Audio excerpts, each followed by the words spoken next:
Salut! Aujourd'hui je vais te parler des masques de tracé dans Final Cut Pro.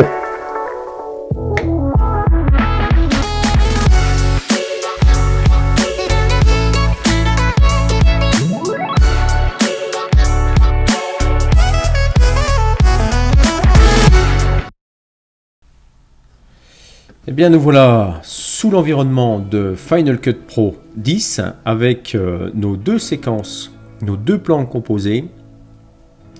Plan composé à gauche avec un personnage sur le côté gauche du décor et un plan numéro 2 avec un personnage sur le côté droit du décor.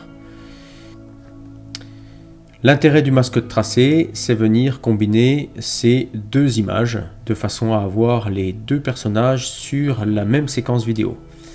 Pour cela, je vais venir glisser mon plan composé 2 au-dessus de mon plan composé 1 et je vais appliquer sur le plan composé 1 une petite transparence de façon à voir le plan composé 2 en dessous. Ça va nous permettre de travailler avec notre masque de tracé et de voir en fait toutes les limites qu'on va pouvoir imposer à notre masque. Je vais dans ma fenêtre d'effet chercher le masque de tracé que je vais trouver ici. Donc je tape dans la barre de recherche masque, j'ai tous mes masques qui apparaissent, je viens saisir le masque de tracé que je positionne sur le plan composé numéro 1. Mon masque de tracé apparaît dans mon inspecteur de travail. À cet endroit-là, je le sélectionne. Je fais bien attention d'avoir mon curseur sur le début du plan composé. Je vais venir tranquillement placer une image clé sur mes points de contrôle, mes rotations, mes positions, tout ce qui va concerner la transformation de mon masque de tracé. Et je vais venir tracer. Ici, je vais faire attention au détourage de l'ombre de l'objectif sur le plan de travail. Donc je vais venir ici, je vais contourner la chaise, je vais reprendre la jointure des rideaux, suivre naturellement entre guillemets le décor et je vais venir fermer mon masque de tracé. Et là on a l'image du personnage qui apparaît complètement. On va pouvoir même remettre l'opacité à 100% et on s'aperçoit qu'on va pouvoir travailler notre masque de tracé en fonction des déplacements des séquences.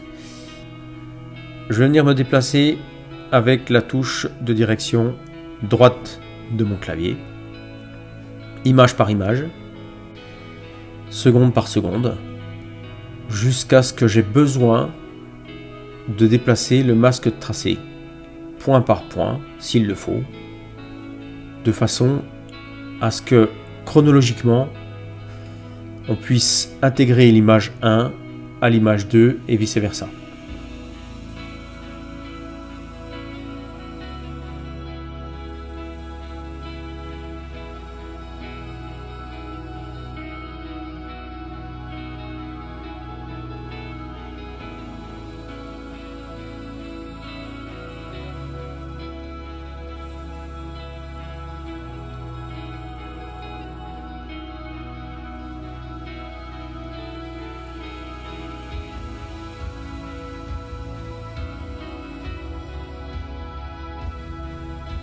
On peut adoucir un petit peu les bords du masque, parce que je ne sais pas si vous voyez, mais là, on a quelque chose de très franc.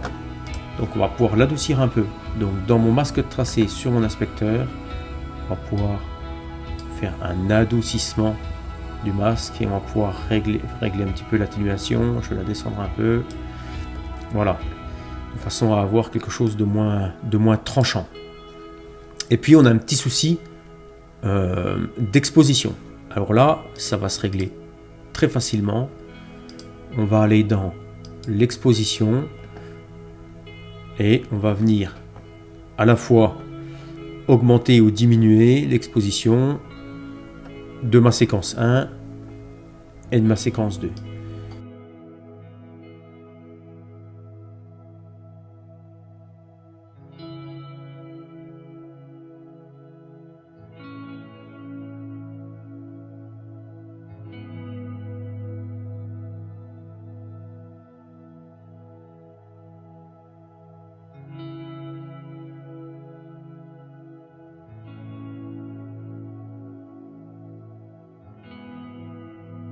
Bien, j'espère que vous avez compris comment fonctionne le masque de tracé sous Final Cut Pro. Si vous avez des questions, n'hésitez pas à me les poser en commentaire. Je vous remercie et je vous dis à bientôt. Allez, ciao!